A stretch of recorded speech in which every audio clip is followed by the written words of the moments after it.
국내 코로나19 신규 확진자 수가 300명대 발생해서 3차 유행 가능성이 커지고 있습니다. 서울에선 연세대학교 신촌 캠퍼스의 확진 학생은 11명으로 늘었는데요. 보도국 연결해서 국내 코로나19 상황 알아보겠습니다. 구하린 기자. 네, 연세대학교는 소속 학생 7명이 추가로 코로나19 확진 판정을 받았다고 공지했습니다. 기존에 4명이 확진 판정을 받았었는데요. 이 확진자가 늘면서 연세대 학생 중 지금까지 최소 11명이 감염된 것으로 확인됐습니다. 먼저 확진 판정을 받았던 학생 4명은 지난 12일 저녁에 신촌의 한 음식점 소모임에 참석했던 학생들인데요. 2차 감염까지 더하면 이 소모임과 관련해 확진 판정을 받은 학생만 최소 10명입니다. 확진 판정을 받은 학생들이 신촌 캠퍼스 곳곳을 방문한 것으로 알려지면서 연세대는 비상이 걸렸습니다. 일부 건물을 폐쇄했고 방역을 하는 등 추가 감염을 막기 위해 조치를 취하고 있습니다.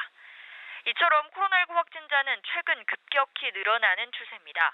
나흘 연속 200명대를 보이던 일일 신규 확진자 수는 그제 기준 300명을 넘겼습니다. 신규 확진자 313명 중 해외 유입 68명을 제외한 245명이 지역사회 감염자입니다. 또 최근 일주일간 하루 평균 국내 발생 환자 수는 181명을 넘어섰습니다. 네, 오늘부터 일부 지역 사회적 거리 두기가 1.5단계로 격상되는데요. 어떤 부분이 달라집니까?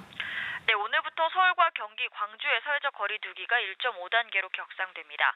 일단 사람이 많이 모이는 유흥시설과 식당, 카페에서의 거리 두기 기준이 올라갑니다. 유흥시설에서는 춤추기나 좌석 간 이동이 전면 금지되고요. 노래 연습장이나 실내 스탠딩 공연장에서 음식 섭취가 금지입니다. 식당, 카페에서는 테이블 간 1m 거리 두기나 좌석 테이블 간 한 칸 띄우기, 또 테이블 칸막이나 가림막 설치 중 한 가지를 준수해야 합니다. 이를 어길 경우 시설 관리자나 운영자는 물론이고 이용자에게도 과태료가 부과됩니다. 스포츠 경기 관중 입장은 전체 수용 인원의 30% 이내로만 허용되는데요.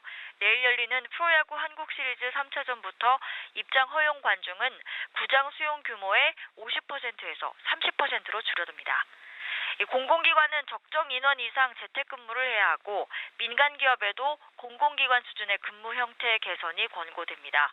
등교 수업과 국공립시설 이용도 밀집도 기준이 강화돼서 인원이 줄어들 전망입니다.